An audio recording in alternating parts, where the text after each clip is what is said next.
여러분 안녕하십니까? 새롭게 하소서 김학중 목사입니다. 안녕하세요. 전혜진입니다. 성경에 보면은 모세나 엘리야 이야기 속에 네. 기적의 이야기가 많이 등장하잖아요. 네. 사실 기적이라는 게 참 우리에게 중요한 건데 혜진 집사님한테 기적은 뭡니까? 저는 뭐 거창하지 않지만 네. 제 삶 속에서 역사하신 하나님과 네. 또 제 아픈 몸을 통해서 또 다시 회복시켜 주시는 거 보면 그게 기적이 아닐까 싶습니다. 이 땅의 모든 사람들은 날마다 하나님의 기적을 체험하고 사는데 그게 기적인지 모르고 사는 게 또 기적인 것 같습니다. 네. 오늘 방송에서 만나실 분은요. 귀한 자녀를 통해서 하나님께서 역사하시는 기적을 체험하시는 분을 소개해 드리려고 합니다. 네, 찬양 사역을 통해서 많은 분들을 위로하고 또 기적을 노래하시는 분이신데요. 오늘의 그 주인공 화면으로 먼저 만나보시겠습니다.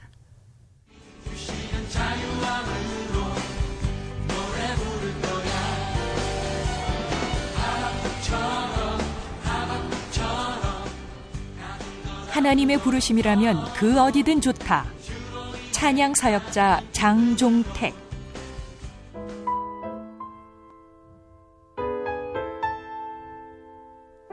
순종의 삶을 살아온 그에게 닥친 시련.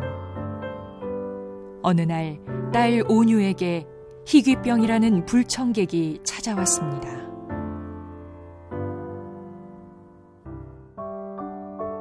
기도로 다시 일어선 눈물의 이야기. 기적의 하나님을 찬양합니다. 장종택 전도사를 지금 바로 만나봅니다.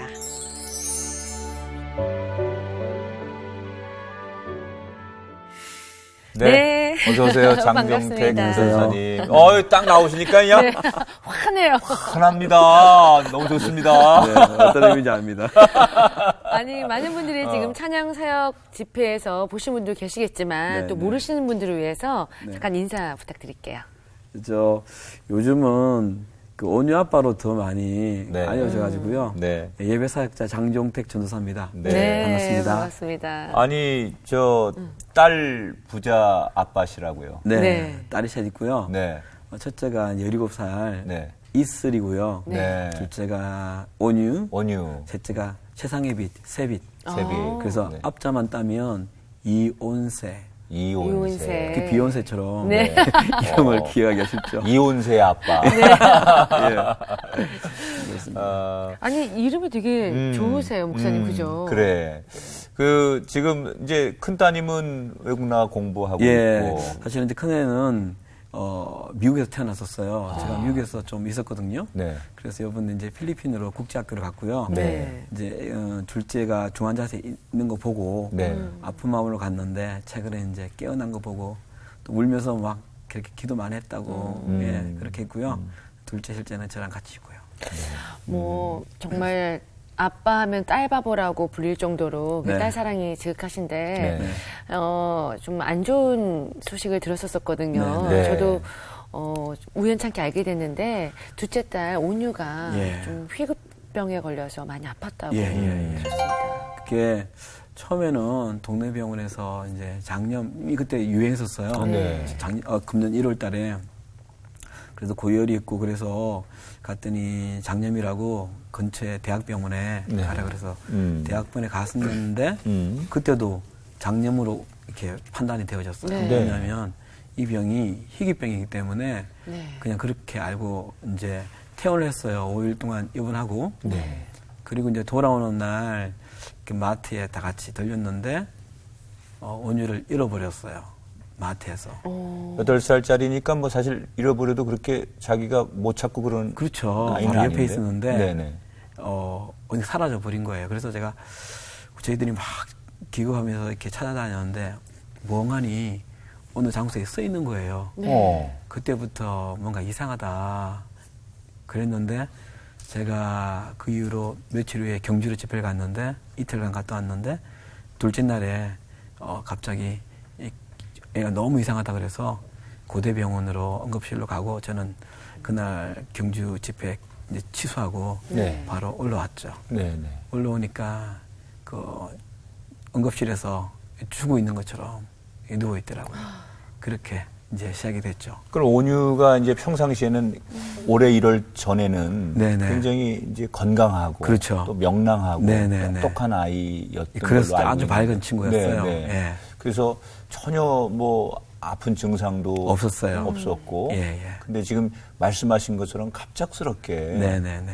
온유가 이상해지고 예. 그렇게 정말 병원에 누워 있게 됐는데 정확한 병명은 나중에 어떻게 예, 밝혀졌습니까? 병명은요, NMD, 수용체 내염이라고요. 이름도 어렵네요. 예, 어렵죠. 예. 이걸 찾아보면 잘 안 나온대요. 네. 이게 전 세계에서 5년 전에 발견된 병이래요. 아. 그래서 지금도 계속 임상 실험을 거치고 네. 약이 막 이렇게 다시 만들어지고 하는 상황이거든요. 네. 어떤 거냐면 온유의 그 난소 위에 기형 종양이 생겼어요. 네. 생기면 몸은 종양을 자기 몸과 해롭게 하는 것을 이렇게 공격하잖아요. 네. 항체가 만들어서 그걸 공격해야 되는데 그 항체가 자기 몸을 공격하고 뇌까지 공격해서 그래서 큰 경련을 일으키고 의식을 잃어버리고 그 상태로 한 2달 동안 계속 진행되었죠. 수술도 여러 번 예, 하시고. 수술을 이제 사실 그것도 참 찾기 힘들었는데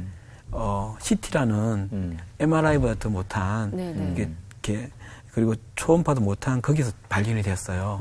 그래서 이것도 은혜였고요. 그래서 바로 난소를 종양이 너무 이렇게 여자 어린애기라 네, 난소랑 같이 제거해야지만 아이고, 어떡해요. 그 원인 제거가 된다고 해서 제거를 했죠. 근데 그때는 생명이 더 중요했기 때문에 뭐 난소가 여자의 이걸 생각할 여력이 없었어요. 일단 사람을 살아야 네. 되니까. 그 온유가 중환자실에 있는 동안 네.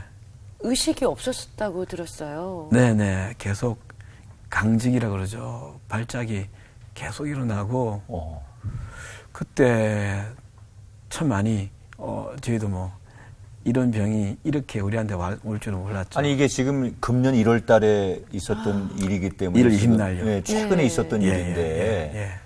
이거 들으면서도 멀쩡하던 아이가 하루아침에. 예. 갑자기 이런 큰 병에 걸리고 의식이 없고 중환자실에 가고 수술을 하고 예.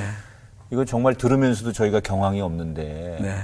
가족의 입장에서는 뭐 정말 뭐 수습이 안 될 것 같아 네. 생각이 정리가 안 될 것 같은데 예. 그때 이제 저희들이 하나님께서 우리에게 주시는 메시지가 뭘까?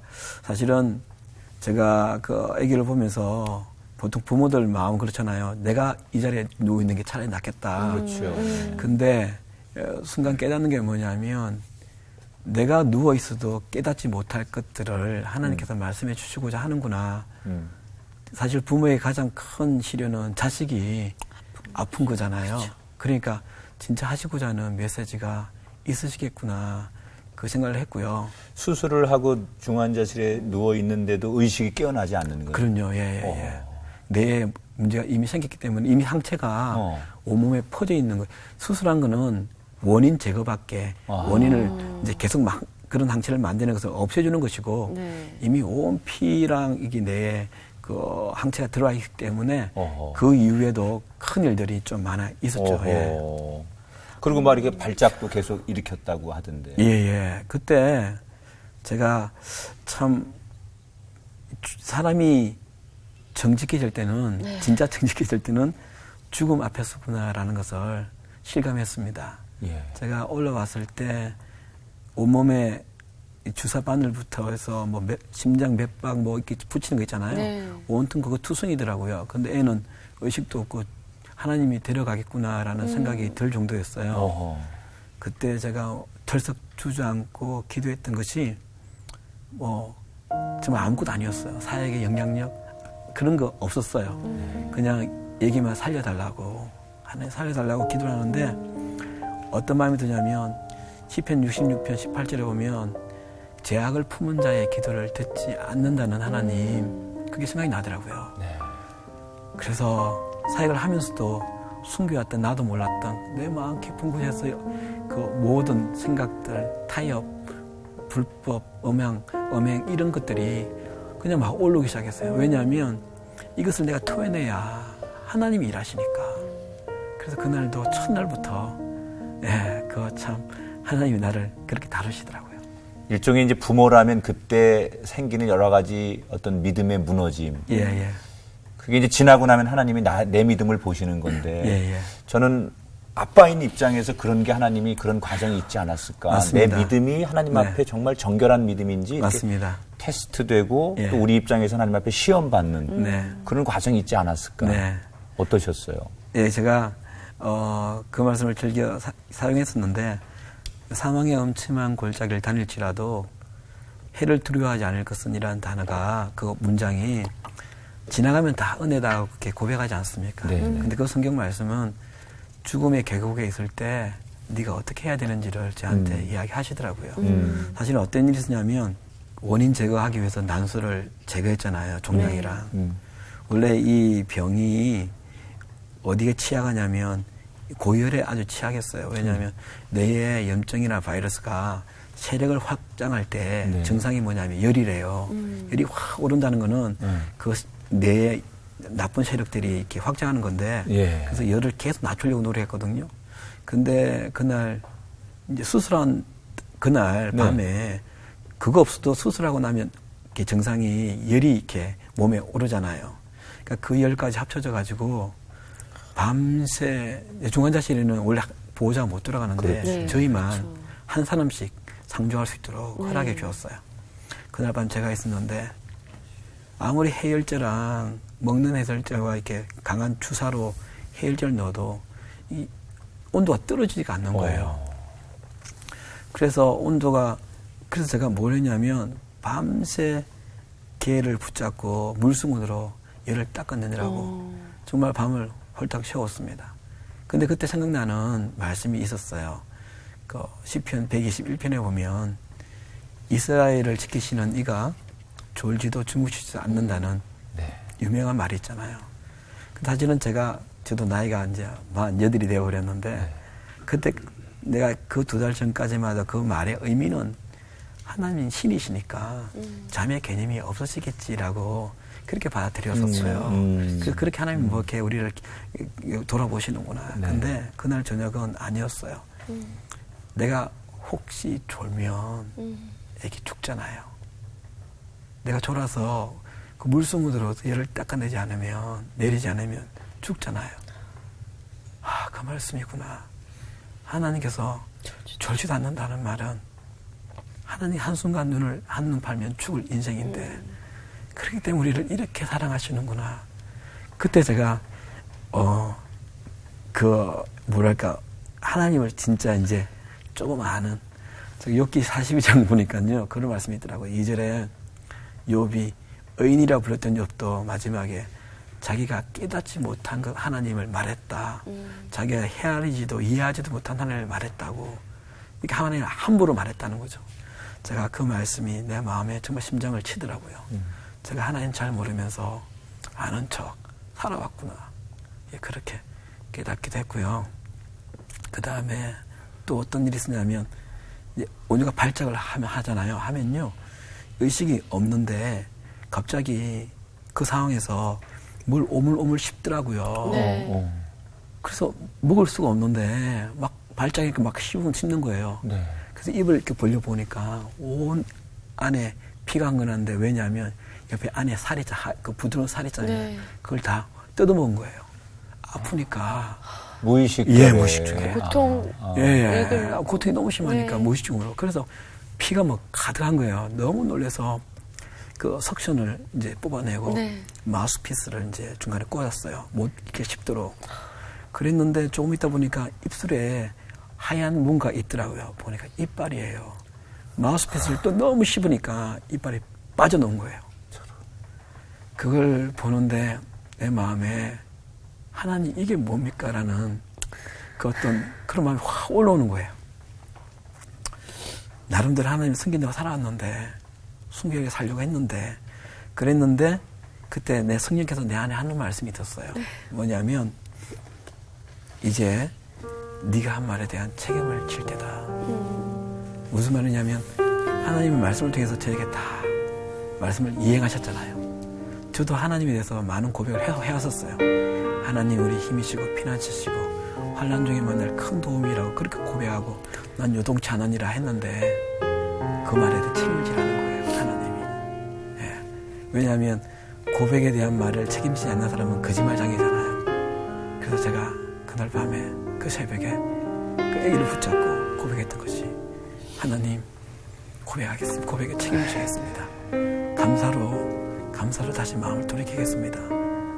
예, 하나님을 신뢰한다는 말이 참으로 무겁고 책임감 있는 말인데 내가 너무 함부로 사용했구나 하는 회개도 참 많이 했던 밤이었죠. 그래서 하나님이 저를 스캔하는 것 같았어요. 네 밈이 어떤지 네가 봐라. 정말 많이 돌아보는 시간이었죠. 사실 저도 목사님 그 SNS를 통해서 그 온유 이야기를 접해줬어요. 그래서 그때 되게 같이 중보하고 되게 그 많은 분들이 공유를 해서 그 널리 좀 알려졌었거든요. 네. 그 중보 기도를 보통 받으면 목사님 그냥 하겠습니다 하지 이렇게 또 지나가는 경우가 많았었어요. 네. 근데 정말 중보의 기도에 힘이 있었나요? 예. 지금 이게 8살짜리 아이의 이야기란 말이에요. 이게 뭐 좀 더 컸거나 어른들이 당하는 이야기면 우리가 물론 마음 아프지만 8살짜리 아이가 지금 뭐 정말 사경을 헤매는 걸 부모 입장에서 보고 그러면서 내 믿음은 어디에 있는가? 하나님은 어디 계신가? 이런 근본적인 질문을 우리가 할 수밖에 없는데 나는 나 같아도 그랬을 것 같아요. 아빠로서 내가 할 수 있는 게 아무것도 없으니까 정말 지푸라기라도 잡고 싶은 그 심정에 하나님 앞에 기도하지만 내 기도 갖고 안 되니까 누군가에게 내 딸 좀 살려주십시오, 기도해 주십시오를 하고 그 처참한 모습을 SNS에 올리셨는데 그게 이제 막 사람들에게 전달이 되면서 누군지 모르지만 온유를 위해서 기도하고 그게 이제 우리는 중보기도라고 하는데 그런 과정을 통해서 전사님께서 그 중보기도의 힘, 능력 이런 것들을 어떻게 경험하신 건지요? 여러 말씀 중에서 그 하나가 그 누가복음 4장 38절 39절 말씀인데요. 그 베드로의 장모가 열병으로 이렇게 앓았을 때 많은 사람들이 예수님께 간청하며 예수님께서 움직이시더라고요. 그래서 예수께서 가까이 있어서 열병을 꾸짖으신데 열병이 나가고 이렇게 말씀이 되더라고요. 그 여자가 일어나 그들을 수종드니라 말씀이 있어서 사실은 중보기도가 너무 필요하다는 것을 그날 깨달았어요. SNS에서 이렇게 제 딸의 이렇게 일그러진 얼굴들을 올린다는 것이 사실은 부모로서는 그게 이렇게 자랑스러운 일이 아니니까 그랬는데 제가 이제 SNS에서 글 쓸 때 항상 정직한 중보기도라는 말을 썼었어요. 정직한 중보기도. 제가 이전에 미국 있다가 한국에 나와서 이제 귀국했을 때 그런 이제 일화가 있습니다. 어떤 분이 제게 기도 부탁을 하더라고요. 어디가 몸이 안 좋다. 근데 그게 저한테 받아들여서 제가 기도 노트에 올려서 이제 기도를 했죠. 일주일 동안. 기도를 하면 기대감이 생깁니다. 정직하게 기도하면. 일주일에 만나서 어떻게 됐냐고, 하나님 어떻게 하셨냐고 물었더니 그분이 하시는 말씀이, 기도하셨냐고. 저희 반문하시는 거예요. 저는 전사님 바쁘셔서 제가 했던 말 그냥 지나칠 줄 알았다고. 그러니까 어쩌면 많은 기독교인들이 기도 부탁하시는 분도 그렇고 기도 부탁을 받는 분도 그렇고 다들 안 하시는. 의례적으로 그냥 그러니까 인사치로 밥 한 번 먹자 이렇게 던지듯이 그런 기분이 그때 느낌을 확 받았어요. 그런데 요번에 이제 어떤 일이 있었냐면 저는 중보기도가 요번에 깨닫는 게 특히 많은 게 뭐냐면 3가지인데요. 첫째는 중보기도가 진짜 정직하게 하나님 하면 그 사람이 자기가 되는 걸 느꼈어요. 그 사람 아픔이 정직하면 진짜 자기의 아픔이 되더라고요. 그대로 내가 아픔을 공유하게 되는. 그 중에 그 수많은 글들이 왔거든요. 저한테 왔거든요. 근데 그 글들이 기도할게요가 아니라 정말 장문에 자기 인생을 담은 이야기들을 잘 쏟아놓으면서 기도하더라고요. 그 중에 한 명은 또 목사님 사모님인데 자기 애기 이름이 온유래요 또. 근데 그 애기가 태어나서 이제 조만간에 며칠 후면 생일인데 자기는 보통 우리 돌잔치를 크게 하잖아요. 이렇게 기억에 남도록. 근데 그 부분은 매달 10,000원씩 저축을 했대요. 그래서 온유의 이 자기 아기의 온유의 생일 때 주위에 힘든 분들 도와주기로 그렇게 했는데 이번에 온유 이야기를 들으면서 그 헌금을 보내겠다고. 그래서 우리 아기 온유의 생일에 이렇게 아픔을 나누도록 하겠다고. 진심이지. 예, 그게 그런 이야기도 있고요. 그리고 그들의 글을 보면 아까 또 말한 중보기도가 두 번째는 뭐냐면 남을 위해 기도를 시작했지만 결국 중보기도는 자기가 사는 기도구나. 네. 왜냐하면 아까 제가 말했던 것처럼 하나를 움직이려면 자기가 다시 죄에 대해서 회복이 돼야 되잖아요. 하나님 움직여야 되니까. 그러니까 많은 분들이 기도하다가 자기의 죄악을 깨지는 거죠. 예. 그 진짜 기도하니까 그렇게 자기 죄악이 보이더래요. 그래서 자기 죄를 회복하고 하나님 관계가 회복된 상태에서 그 중보기도의 힘이 그렇구나. 남을 위해 기도하는 게 절대 아니구나. 먼저 자기가 사는 기도니까. 예. 그 사실은 그 의례적으로 우리가 그렇게 기독교인들이 많이 하는데 이번 온유에 대해서는 정말 뭐 의례적인 분도 있었겠지만 그 안에 진심을 담은 많은 기도자들이 동참을 해주셨는데. 그럼요. 예. 그 아까 소개해 주신 거 말고도 정말 가슴에 와닿고 난 전혀 모르지만 이렇게 진심으로 기도해 주는 분들 기억나는 것 어떤 내용들이 또 있었습니까? 예. 뭐 이렇게 자녀와의 관계가 사춘기 때 관계가 많이 힘들 때가 많잖아요. 근데 저희 온유를 기도하면서 자기가 얼마나 평범한 삶이 은혜의 삶인지 자기 애기가 안 아프고 말씀은 부리지만 자기가 그렇게 바뀌더래요. 그래도 자녀의 관계가 회복되는 분들이 많았어요. 와, 자녀를 온유 사진을 보면서 예. 매일 사진을 올리신 거잖아요. 그렇죠. 또 제가 안 올리면 문자 주세요. 어떻게 됐는지 궁금하다고. 아침 시작이 온유 기도로 시작된다고. SNS에 이제 온유의 사진과 사연을 올리면서 여러 사람들이 이제 그걸 보고 기도도 합심해서. 하고 또 그걸 옆에 사람들에게 또 나누면서 정말 많은 분들한테 SNS 공간 안에서 온유가 화제의 주인공이 됐다는 거죠. 그렇죠. 어떤 분은 제가 아는 목사님이세요. 근데 미국 사세요. 근데 연락 온 거예요. 형, 온유가 좀 놀라운 일을 한다고. 왜냐니까 자기 어머님이 새벽에 전화가 왔대요. 와서 새벽 기도를 갔다 오는데 온유라는 애가 있는데 기도 좀 하라고. 근데 그 종사님 저를 아는 분이거든요. 자기 어머님이 새벽 기도 3시간 동안 그렇게 한 애를 위해서 기도를 했다면서. 너무 힘이 나셨겠어요. 그러니까 전 세계에 이렇게 온유를 통해서 중보기도가 불이 정직한 중보기도가 불이 일어난 거예요. 예. 그 중보기도의 힘으로 예. 3가지의 기적을 또 보여주셨다면서요. 그렇죠. 아까 말한 거 첫 번째는 이제 그 사람이 우리가 하나님이 주신 명령 중에 예수님도 그랬지만 내 이웃을 내 몸과 같이 사랑하라 했잖아요. 사실은 우리가 피부에 와닿지 않으면 사실 남의 일로 그냥 치부할 때가 얼마나 많습니까? 근데 이번 일로 이제 중보기도가 자기 일이 되는 그런 일이 있었고요. 두 번째는 죄를 회개하는 자기가 사는 일이 있었고요. 세 기도하다 번째는 보면 자기 죄가 보이죠. 그렇죠. 세 번째는 뭐냐면 중보기도는요. 그 사람의 일을 속속들이 다 하는 거예요.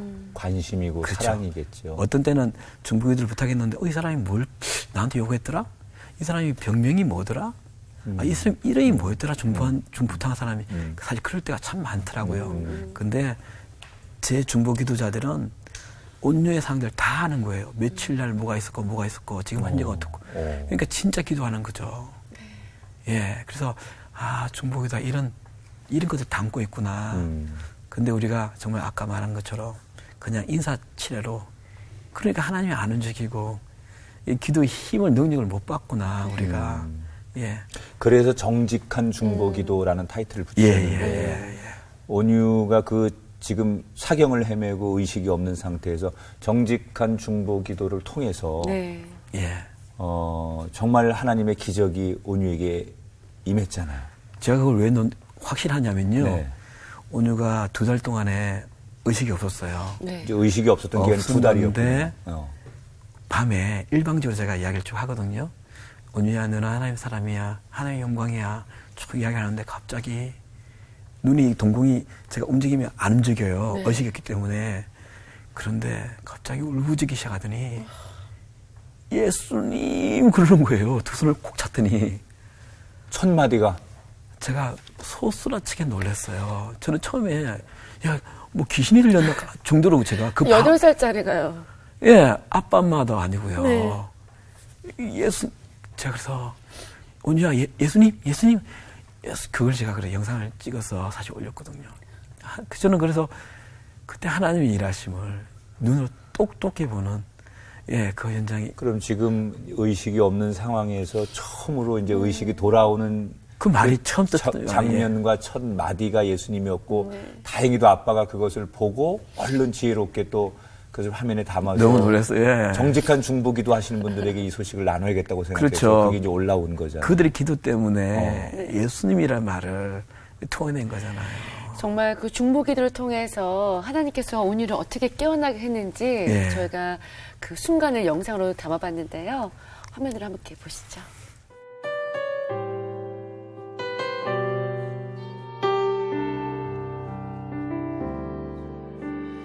나를 둘러싼 기막힌 환경이 변하지 않는다 해도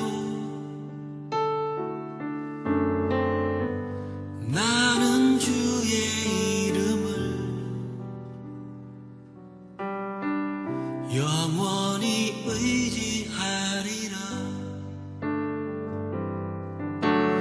나를 누르는 수많은 일들이 풀리지 않는다 해도 아멘. 예수님? 예수님. 아멘.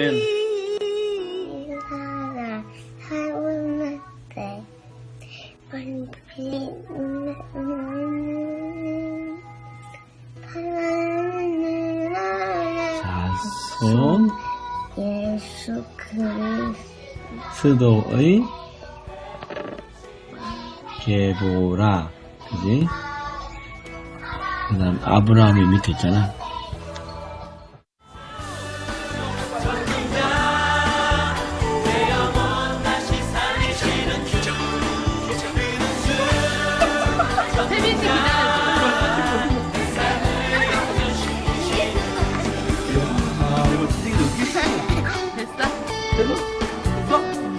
기적이에요, 기적.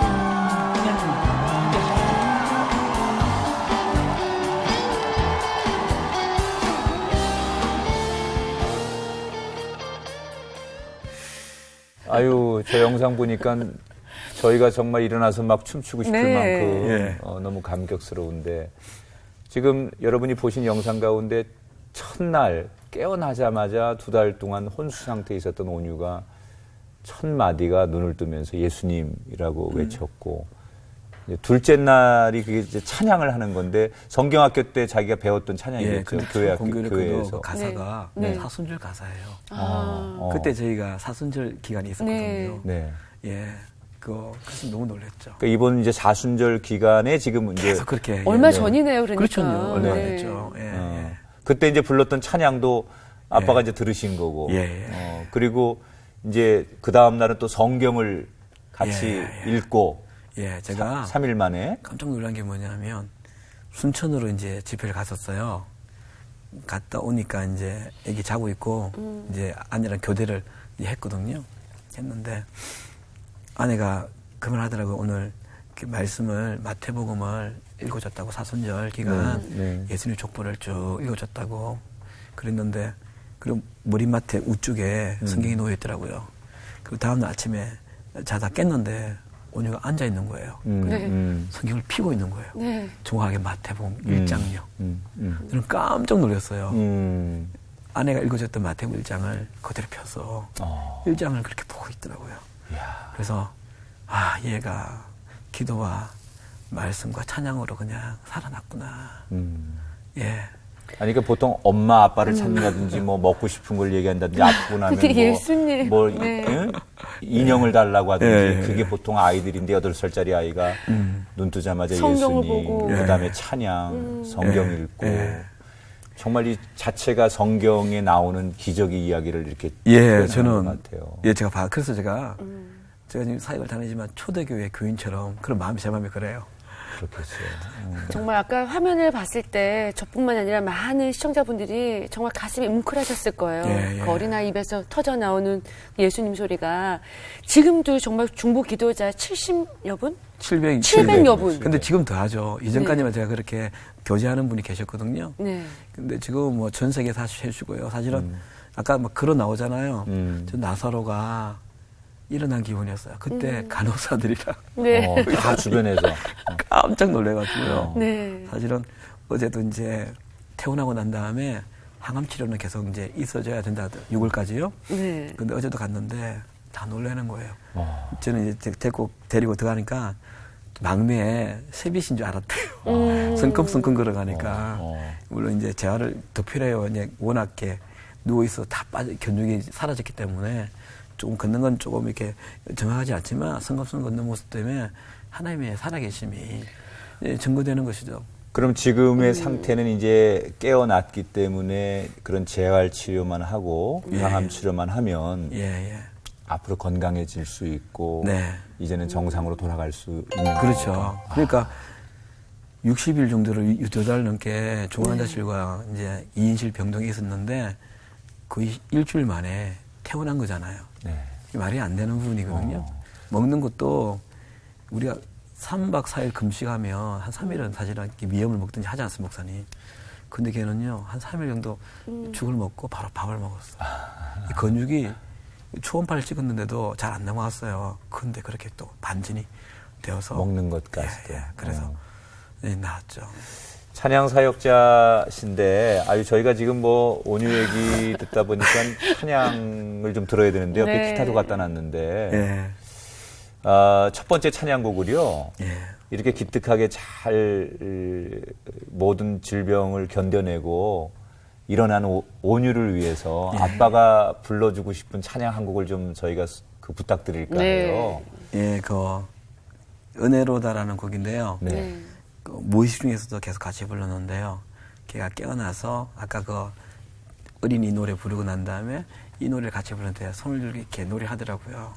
그래서 오늘 한번 불렀으면 예. 자작곡이세요? 예. 이 찬양은 원래 네. 전수사님께서 미국에 있을 때 앨범을 내신 것 안에 들어있던 찬양이라고 들었어요. 그리고 이제 곡은 제가 지었는데요. 네. 붙였는데 이제 가사는 네.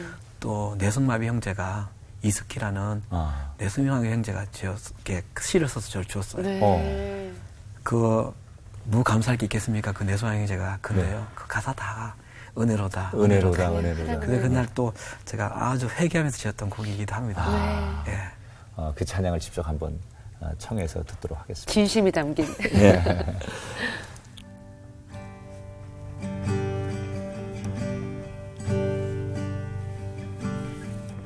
은혜로다 주와 함께 거함이 은혜로다 은혜로다 주와 함께 거함이 은혜로다 주가 계신 지성소에서 주를 찬송함이 내 영혼에 부어주신 주의 큰 은혜로다 은혜로다 주와 함께 거함이 은혜로다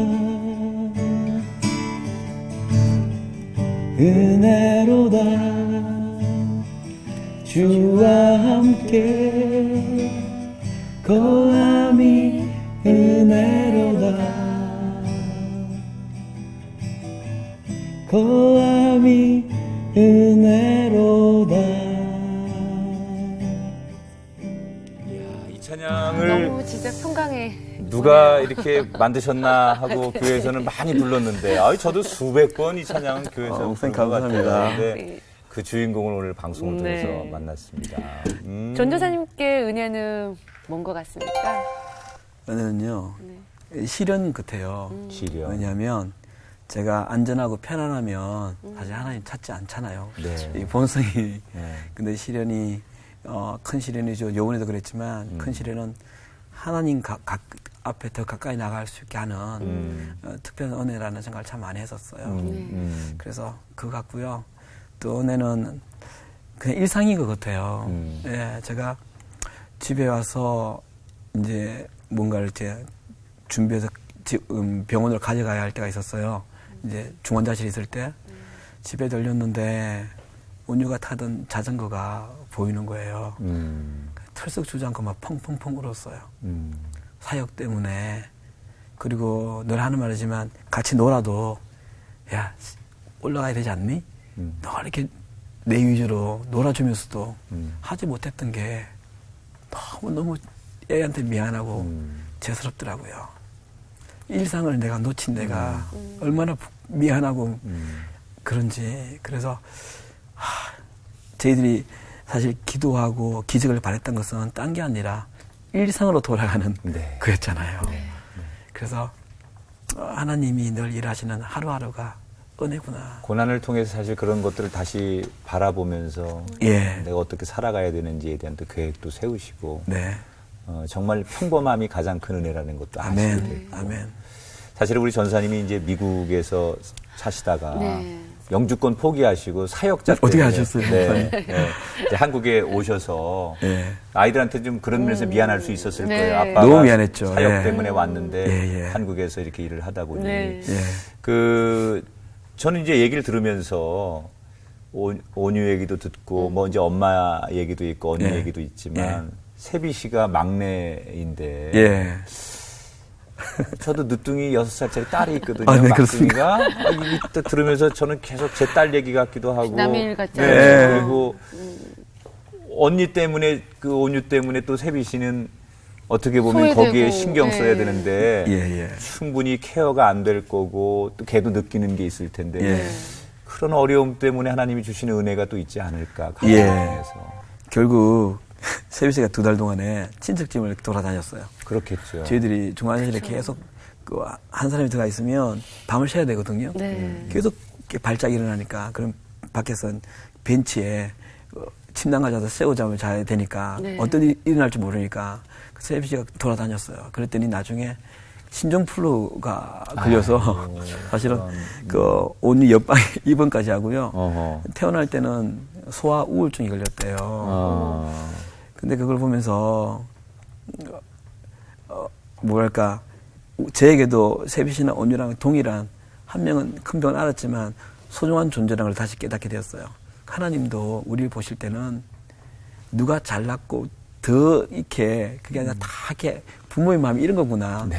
예, 내게 때때로 특별한 일이 뭐 어떤 좀 올라온 일이 없다 할지라도 여전히 하나님은 이렇게 부모의 마음으로 이렇게 보시는 것 같아요. 그래서 이번에 또 세비통에서도 그걸 좀 많이 깨달았습니다.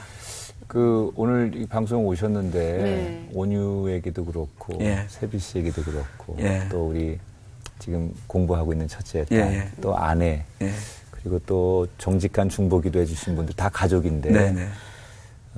그분들의 고마움의 인사를 한번 이 영상으로 해주시면 어떨까? 네. 특히 네, 예. 온유하고 세비 씨에게 힘내라고 아빠가 예. 너무 사랑하고 너무 소중한 존재라고 예. 영상의 편지 아이들에게. 네, 뭐 보내주시죠. 예. 온유야, 세비다, 그리고 이슬아, 아빠가 뭐가 중요한지 또 모르고 살아왔던 것 같아. 무엇보다 중요한 것이 내 인생에 하나님 주신 너희들인데 내가 청지기로서 잘 섬기지 못해서 미안하고 이제 내가 하나님께도 고백했지만 너희들 섬길 때 주님이 섬기듯이 최선을 다해서 섬길게. 곁에 해줘서 고맙고 내 딸들이어서 고맙다. 사랑한다. 네. 아이고 온유하고 세비 씨가 세미 씨가 아빠다 아빠 텔레비 나온다 그러면서 좋아할 것 같은데 사실 이 땅에는 지금 온유처럼 제 2의 온유처럼 그렇죠. 어려움을 겪는 많은 네. 지체들이 있습니다. 맞습니다. 그 지체들의 소식을 듣거나 볼 때 하나님께서 온유를 위해 기도했던 것처럼 너희들도 그럼요. 그런 기도자가 아멘. 되라라고 아멘. 하는 그런 메시지를 주시는 것 같은데 어려움을 당하시면서 기도의 힘이 얼마나 소중한지를 아셨던 우리 전사님께서 네. 정말 많은 어려움을 당하는 제2의 온유 같은 인생들, 힘든 가족들을 향해서 꼭 남겨주고 싶은 위로의 말씀, 격려의 말씀이 있다면 네. 어떤 겁니까? 제가 사실 오면서 이제 전철에서 제가 그동안 써왔던 2달 반 동안 써왔던 글들을 쭉 읽었는데요. 이런 글이 하나 있더라고요. 온유가 입원한 이후로 네. 쉬운 날이 한 날도 없었다. 그러나 낙심한 날도 한 날 없었다. 나 이 부르짖음을 들어주는 분이 있었기 때문에 낙심이란 단어는 들어주는 사람이 없을 때 아무도 없다 느낄 때 오는 것이 아닐까 적어놨더라고요. 맞아. 그래서 우리 시청자 여러분들 절대 낙심하지 마십시오. 사람들이 모른다 할지라도 우리를 지으신 하나님, 우리 아버지 되신 하나님은 곁에 계시니까요. 그분께 부르시면 낙심이란 단어보다 소망이란 단어가 더 이렇게 가깝게 느껴질 겁니다. 정말 지금 방송 보시는 분들이 많은 네. 힘을 얻으실 것 같은데요. 정말 낙심하고 힘든 분들을 위해서 또 위로의 곡이 또 그럼요. 네. 있었으면 좋겠어요. 그냥 네. 메시지 말고 찬양 한 네. 곡을 더 그분들을 전도사님이 위해서 직접 예, 해드리는. 불러주시는 네. 찬양 한 곡을 더 부탁드리고 싶은데 어떤 곡을 좀 네. 나누고 싶으십니까? 예, 제 곡 중에 생명과 바꾼 주의 사랑을이라는 노래가 있거든요. 네. 그 온유가 예수님 부르고 난 다음 날 제일 네. 탔던 말이 아빠 제 손을 꼭 잡아주세요 그러는 거예요. 제가 그때 그 말을 듣고 막 이렇게 눈물이 막 솟아오르면서 제가 꼭 잡고 온유야 아빠 절대 너 안 버려. 너 안 떠나. 라고 했는데 그때 어부랩되는 게 우리 하나님께 하나님 제 손 좀 잡아주세요 그러면 그 아버지 하나님이 난 널 절대 안 버려. 예. 우리가 아내랑 늘 온유에게 그 중환자실에 있을 때, 무의식 중에 있을 때 기도를 한 게 있어요. 예수님이 너와 함께 계셔. 함께 우셔. 그런 말 했거든요. 그 가사가 잘 표현된 곡입니다. 그럼 이 찬양을 네.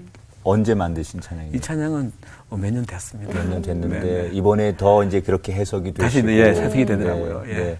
그러면 이 찬양은 잠시 뒤에 저희가 인사드리고 인사드리고 마지막 곡으로 네. 소개해 그렇게, 드리기로 하고요. 고백을 받도록 네. 하고 또 마지막 기도 제목 계실 것 그래요. 같아요. 전사님 기도 제목도 좀 저희가 나눠 합심해서 가지고 정말 네. 모두가 기도할 수 있는 제목. 예. 하나는요, 네. 온유가 이제 저를 워낙 언급했던 대로 이렇게 이를 악무는 발작 네. 때문에 그래서 이게 많이 조금 하악골 쪽이 예. 그래서 교정을 해야 된다 그러고요. 또 재활이 필요해요. 또 항암도 6월까지 계속 받아야 되고. 아직 안 끝났군요. 예. 그래서 다시 경련이 올지 모르니까 혹시라도. 그래서 하나님이 일하시면 완전하잖아요. 아멘. 그것들이 보여질 수 있도록 온유가 또 잘 견딜 수 있도록 네. 하나 하고요. 하나는 제가 변질되지 않도록 이 사랑 받았는데 저도 나눠줄 수 있도록 네. 예, 그래 주시면 감사하겠습니다. 저희가 뭐 정말 대단한 사람은 아니지만 저희도 오늘 고백을 들으면서 정직한 중보기도 네. 저희가 작지만 보태고 감사합니다. 그 기도자로 전사님을 응원하도록 하겠습니다. 감사합니다. 건강하시고 감사합니다. 온유 세비 씨 온 가족들 행복하시기를 네. 바랍니다. 고맙습니다. 응원하겠습니다. 감사합니다. 감사합니다.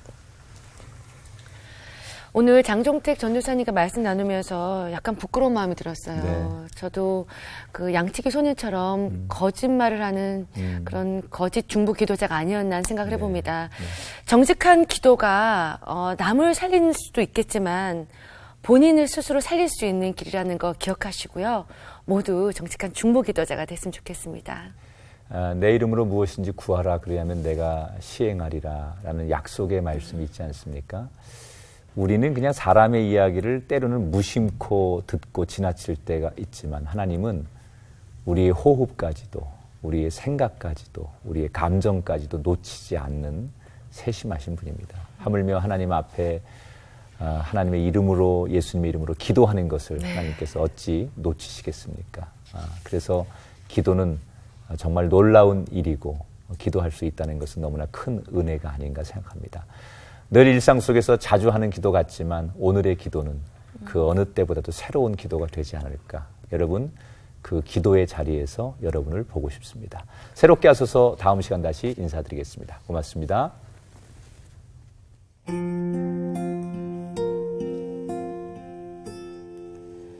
생명과 바꾼 주의 사랑을 잊지 않게 하소서.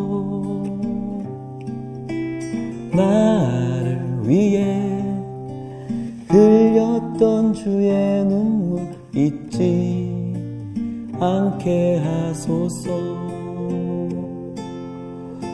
주의 긍휼과 주의 선하심 내가 묵상하오니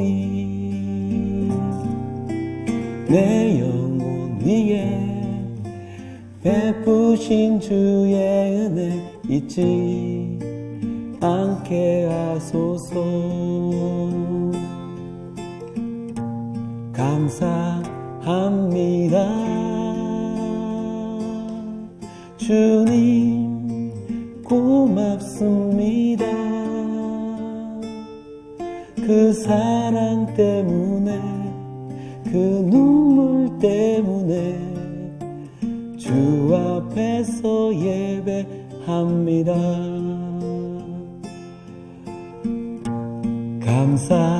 감사합니다. 주님 고맙습니다. 그 사랑 때문에 그 눈물 때문에 주 앞에서 예배합니다.